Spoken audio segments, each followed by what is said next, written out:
What sport do you watch that can give you headlines like this? Rare Adam signed trash to replace somebody, but I'm not gonna tell you who. You know what I'm saying? No, let's take a look at this kid. Trash joins Rare Adam, who's one of the Chinese teams we didn't get to see at the Austin Major because it was very competitive for Asians at the event. Trash, he's played his first event this year. Obviously, his amazing silhouette profile picture on HLTV. No experience, no reputation, nothing. Trash. This is not the name you want to see in the kill feed beside you when you lose an important round. He's going to get in their heads just with his name alone. Trash joining Rare Adam, maybe give him a boost. Rare Adam were a fun team to talk about for a while, but now that all the other Chinese teams are stepping up, it's sort of like what's happening over in North America and Europe. Everyone trying to catch up to Vitality. I think for the Asians, they need to try to catch up to teams like the Mongols and Tai Lu. Tai Lu, of course, was really cool to see. But speaking of Asians, man, Mongolia, okay? Now, what you're looking at here is a photo of the Austin Major, right? This is a photo of the Austin Major. We're up here. We're up here casting in the booth. Packed out stadium, Moody Center, middle of Austin, 10,000 fans, right? And then the event ends, and the Mongols have announced an academy lineup. Very cool. This is the crowd that they had to announce their academy lineup,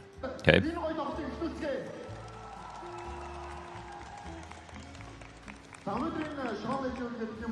It's like these guys just stayed at the Moody Center and announced their academy lineup. This is back in Mongolia. Now, this is also a homecoming for the team of Mongolians that play Counter-Strike. The one roster that has had international success ever and made it to the grand finals of the Austin Major had between 2 and 5% of the entire country watching in hockey arenas, outside late at night. I mean, we're talking 4 or 5 a.m. I don't mean late at night like having a beer at 1 a.m. The sun was coming up when they were watching the grand finals with the Mongols taking a map off of Vitality. This is one of the most dedicated fan bases out there. And they've got an org right now that is doing what Astralis did in Denmark, right? Astralis did so much in Denmark off the back of their team's success. But if you don't have the right org to do it, there was a point in Denmark where Astralis was more recognizable of a word than esports was. People knew Astralis because it was in the newspapers and everything like that.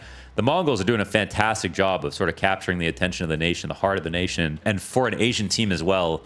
Again, a team in that time zone with that ping, with fewer opportunities, it just adds to how impressive this all is. And it's so exciting that there's this region that's just blossoming off of their success. And shout out to the org, the Mongols, for being able to, organize stuff like this, because it's really incredible, right? This is what it's all about. I mean, it's so fun to play with your Discord friends in real life. It's so fun to play Counter-Strike and meet people online. Met so many people at Austin who are meeting their lifelong online friends in person. But I think the end goal, honestly, is to meet them in person here.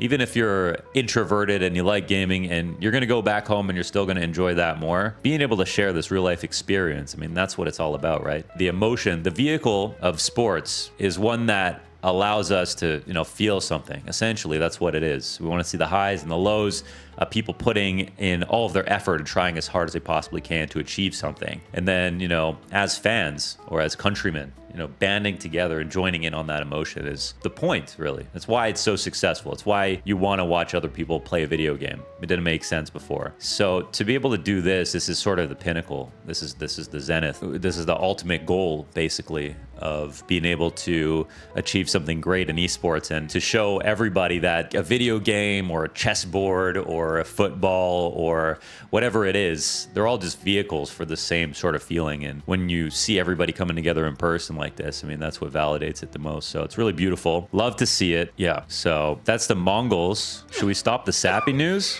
G2. Now, this is a move that I could have covered in the last video. There's a couple of these are a little dated now, but I know some of you aren't going out and seeking out this news for yourself. So let's get into the second half of it. G2 are sneaking a SNAX. G2 are seeking a SNAX replacement as Hunter targets the IGL role. Now, the average Counter-Strike enthusiast, the launders enjoyer out there knows that Hunter, he calls the pistol rounds. Hunter, he's one of the most versatile players. He is the Swiss Army knife of this team. He is obviously a top 10 player, inside of top 10 for me, outside for HLTV, very consistently throughout his recent career as well. Hunter is now starting to get to the point where he's calling pistol rounds. He's going through a lot of roster moves that's probably putting a lot of pressure on him to, I think, keep the team together in terms of comms and everything like that. Hunter, maybe it is time for him to try calling. I love a Hunter pistol round. Okay, when I see a G2 mid setup on Inferno, all I can think is Hunter. All right, when he's playing brackets in an aggressive stance, Hunter for me, I already feel it a little bit. Okay, now if SNAX is removed for the team, the rumor is that it could be Kaspersky, which we've got a great video from Kaspersky being welcomed back to his school. This is sort of what the Polish version of the Mongolian homecoming looked like for Kaspersky when he won Elisa Masters SPU 2024 and got welcomed back to school. Poor Kaspersky is obviously a very understated person, probably didn't want all this attention.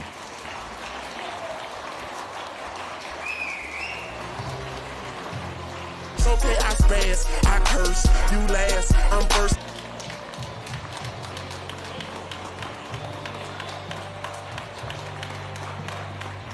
Oh, he just hates it. But you know what? I think deep down inside, it's got to be meaningful. It's nice to see. And I mean, I love that his school did this. Wow, I'm in a good mood. I'm not really hating today. I don't know what the hell. I don't know what's wrong with me. Kaspersky is mega talented. I think that obviously if you replace somebody like SNAX, you have a team that Hunter maybe has a little bit more stability with, especially if Sun Pius and Saw are to join G2. So as it stands, Mongolz, Hunter, Heavy God, Sun Pius, if they remove SNAX, they bring in Kaspersky, and then they have Saw. G2 may have done it again. You know, I said, I think in another video, I'm not ready to even think about G2 as a real roster. They have so many moves to make. They've got to replace players like Nico and Monasi. And, you know, I think since Carlos left, my support for the team has sort of been wavering in terms of who are they going to be able to get, right? Because his parting gift was getting Monasi. Like, he got Nico, he got Monasi on this team. These are real serious signings. I want to see that magnitude of signing from G2 while their brand value is still up here, right? Because when a player wants to join a roster, they get offers to join different teams. You join for two reasons.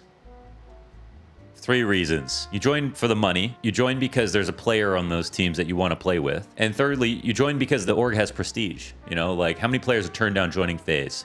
And G2 are up there, and NAVI are up there. And so there's orgs that even if they don't have a lineup that's as strong as a weaker org, their org, the player knows they're going to join this org, they're going to get a lot of attention, it's going to be great for their career, and the org is likely to attract more talent. It's sort of like, it's just a virtuous cycle that you create when you build an org that has a history of good deals and legendary players to play for your team, your club, so to speak, for all the Europeans. So as it stands, you know, we're in a spot where G2, they need to make sure they hold on to that as strongly as possible. I think they've done a great job of picking up Saw. I'm sure this wasn't easy or didn't, and I'm sure it wasn't cheap. Saw had just joined Heroic, right, at the turn of the year. So for Saw to come on to G2, I think it's great for Saw. I think Heroic were doing excellent with him, and they've proved to have made some fantastic roster moves themselves. But now you've got a strong core for him to work with. Kaspersky comes into this team. There's a lot of like raw gems on this roster, right? And if Hunter's going to be the IGL, a former, again, top 10, multi-time top 10 player, my list, not HLTV's, this is a team that actually has potential. This is a team that Heavy God could be a better player. I think Heavy God is super talented,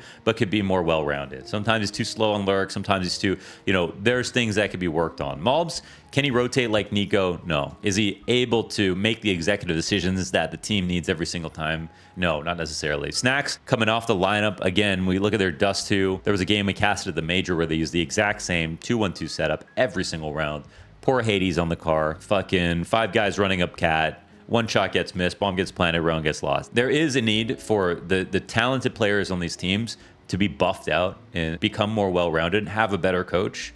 And now you've got a few players who are really early on in the career, haven't won a lot. Hunter's won just enough that he can come through with sort of authority when he speaks, really ingrained in G2. It can make everyone feel comfortable, I'm sure. I've never heard about anything bad about Hunter as a teammate. I think maybe we can start talking about this team again, is what I'm trying to say. So from one poll to another, they go from SNAX to Kaspersky, maybe. And G2, maybe we can talk more about G2. Now, this one is a little bit more meaty, okay? The current NAVI Junior CS2 roster, led by Coach Coolio, amazing name, was formed on May 20th, 2024. The guy stayed on the grind throughout the year, winning multiple Tier 2 tournaments and consistently beating RMR level teams. In that relatively short time, our juniors became the best academy team in history and secured a place in the top 30 of the Valve World Rankings. Now, I want to say sometimes orgs will put out statements like this and just like, you know, they'll ride themselves a bit. They'll gas it up a little bit, right? They're trying to gas it up. NAVI don't do that, okay? NAVI are probably, you know, in Vitality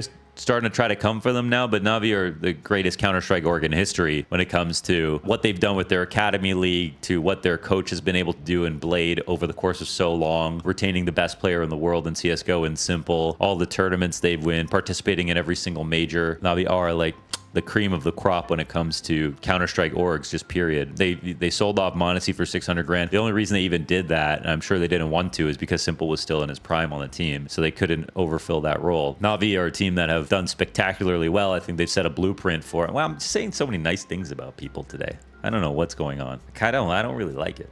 I don't really like it. But I do have to say this is all the truth. And so I'm saying these are not just them bigging themselves up. They have made the best Academy lineup. Okay, Mouse NXT won all those championships. They had the best team for sure. But in terms of their success of selling those players multiple times, iterations, all doing very well. They made playoffs all the time. They had Monacy. They've turned good talents into great talents, and they're promoting directly to their main lineup. That's the huge part for me. Yeah, absolutely love to see it. Mouse did that too. I just want to say Mouse did that too. So MAKAZZE, we've got a situation where a promotion is going to take place. We don't know who he's going to replace. I feel like rumor has it, it's either JL or it's Imma. And I feel like people are more leaning towards Imma. MAKAZZE is an opener himself. He's not played a lot of lands. I don't think he's played any this year. He's played some maps versus good players. He's putting up great stats online. I know that they know a little bit more about him. He's another rookie with a lot of promise. And to be honest, players and orgs have been on a hot streak of finding rookies with a lot of talent and then making them work. And I think the coaching structure is there. I know, there was footage when we casted We Play Academy League, Blade working with the Navi junior lineup. And when you see stuff like that, I mean, how many orgs are really sending their coach to help out with their junior lineups? Okay. If MAKAZZE comes in and replaces either JL or Imma, the one thing I've said about the offseason here is every team is scrambling to be able to beat Vitality. That's ultimately the goal. When Astralis were in their prime, this was all roster moves, had Astralis in mind, right? How do we make a team that can beat Astralis, because Astralis are most likely to make it to grand finals, right? If you can beat Astralis, then you can win tournaments, not just majors, winning S-tier events, making deep runs and not getting cut short at, by an Astralis or another team. That's the goal of your roster, to be able to grow and succeed. So for Navi, if they bring in MAKAZZE, it's a huge job for him. It's going to be an onboarding process, and I'm sure just like it was with Bit, who was like reading notes in the middle of rounds in order to get comfortable in the beginning when he joined Navi, it's possible that they can do this with MAKAZZE if they feel like he has the right bones. It's going to be a slow burn, but to be honest, I think Navi are used to that at this point. And if one thing is true, is they really ignore anybody calling for their players' heads. They kind of move at their own tempo, and if they're willing to give their players time, I find it hard to criticize. I think it's, especially when you see what they've done already by taking time. The fact that the last Navi lineup made the major happen and then got good and had that summer run, I think it's worth saying, let's see what happens. If it was G2, I'd be like, but it's not G2, it's Navi. So this might be the worst thing to happen to Canada in a long time, but STANISLAW is talking about the idea of coaching. He's also talking about playing and is opened up to options, but this is the headline. The idea that he, somebody who has qualified to these last couple of majors, and for 3 years we never even really mentioned him. It was all about all the other teams. Built up a roster of young players, North American and European, but to be honest, not like they were signing Olaf Meister, Coldzera, and Guardian to come over to NA, right? They were bringing over NIP Academy players and Academy level players. They were really using young talent and signing players from Academy level rosters to build a lineup that was an unlikely heroic story of Shanghai. They made an amazing run. And STANISLAW, yeah, as his stats stand, he's dying a lot. He's in the red. I think there is a difference, though, and I'm a huge HooXi fan. I'm a HooXi apologist. I'm a HooXi stan, and I think HooXi should stay on Astralis. I think when HooXi plays badly, you can see that was why G2 lost, when HooXi played on G2. And he's got his individual game together a lot more, but I think you could really see it, that was the main difference. When STANISLAW plays badly, I think it's a little bit more subtle than that. I don't see the horrible sprays or the terrible decision making or the real. I just don't see it as much. And I might be cherry picking because G2 have a lot more attention, so I might have been hyper focusing on HooXi in those moments because the stats show you that he is struggling a lot. But either way, we need coaches in North America. It would be amazing to have him be a coach for a team like Wildcard that have a lot of potential. I think we know about Stanislaw is he's kind of a closed book, right? He doesn't like doing a lot of interviews. He doesn't speak more than he needs to. He brings a lot of discipline, I think, as a personality and his affect. And I feel like as a coach, I can't even think of that many other players who bring that sort of energy to the role that we can, you know, in North America, period. So I like that he's got really relevant, you know, deep run experience, like on the court, right, as a player and as a caller.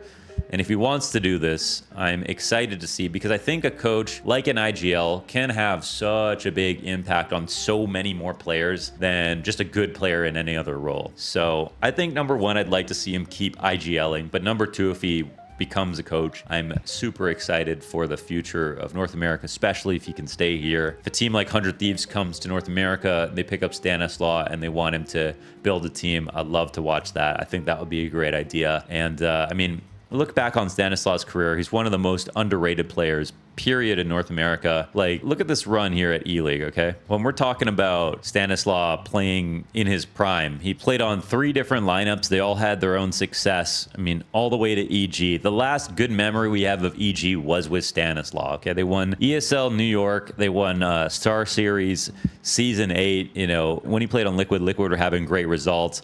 When he played on Optic, man, like, let's just take a look at this for a second, okay? Optic, he made this run. He won E-League Season 2. This was the most prestigious tournament happening at the time. Look at the rosters that were here. This is in 2016, and we're talking about Fnatic, Envy, Mouse, FaZe, and Astralis, dude. Stanislaw lost the first map, okay? And then after that, did not drop a series. We're talking about beating Kenny S, Olaf Meister, Nico, Rain, and all of Astralis. Guys, Stanislaw tried his hardest to stop the era before it started. Beat Astralis to win E-League Season 2 with a North American lineup. This is just a nice primer before Boston, and it made us feel like there was going to be a lot more success after this. No, not really. When you look back on history, there was this period of Optic, there was Cloud9, there was Liquid, and in recent memory, it's been pretty much Wildcard to be the most surprising story and most impressive runs coming out of North America, even though it's a mixed lineup. So Stanislaw, man, just as long as you're around, I think we'll be happy. One of the best Canadians out there. Okay, and before we finish off, code launders for 10% off, acezone.io. LUCAOZY benches himself on MIBR. My game did not fit with the role I'm playing. Isn't this refreshing? Somebody benching themselves. Now, I just want to say I watched MIBR play, and I just think this is true. It was a shame, man. The LUCAOZY beast that, you know, when he made his debut as a player, I mean, the T-sides, I mean, Pimp brought us a stat about his T-sides when we were casting that he was like the first or second highest rated T-side impact player in the world at some point. And the CT sides weren't really there, but T-side was really hard at the time. LUCAOZY is such an animal, man. Like, I think when you see him play on MIBR, he's so neutered, he's so passive, he's so pulled back, and he's trying to be disciplined, but I don't think that's right for him. It's not working for him. He's way too talented, I think, to do this playstyle. I think he kind of caught this weird wave of Brazilian Counter-Strike that's incredibly boring. Old Brazilian Counter-Strike was known specifically for being aggressive. They kind of revived the fun Fnatic style that was really successful before them. And then Brazilian Counter-Strike has just been like, like dry and dull and slow for so long. It's really painful. It's crippling to watch. It used to be fun to watch Brazilian teams. And I think the style is starting. I mean, you see now that with the addition of Yakinder, Furia are becoming more interesting to watch. They actually play great CS. Their pace is a lot better. They're not ending rounds 10 seconds to 0. They're actually executing early. They're going for faster picks. LUCAOZY can fit that style, MIBR, and the culture over there and how they're playing. It needs to stop slowing down because it's not working. They're getting lots of players into the major. They're not having a lot of success. You want to see Legacy and how they play? It's fast and exciting. So I think that CS2 wants that back. That style was very good for Brazil once upon a time. It's time for the culture to take a U-turn, and LUCAOZY, I think, could be at the forefront of it. I like that he's willing to bench himself. I don't know if it's as simple as this, but there's a place for him on a Brazilian team in the future, 100%. In South American region. So, okay, that's some more wrap-up news for the week. There's a lot of stuff, and there will be lots more. Thank you for watching. Like, comment, and subscribe, and I will see you in the next one. And remember, you always have enough money for a deagle.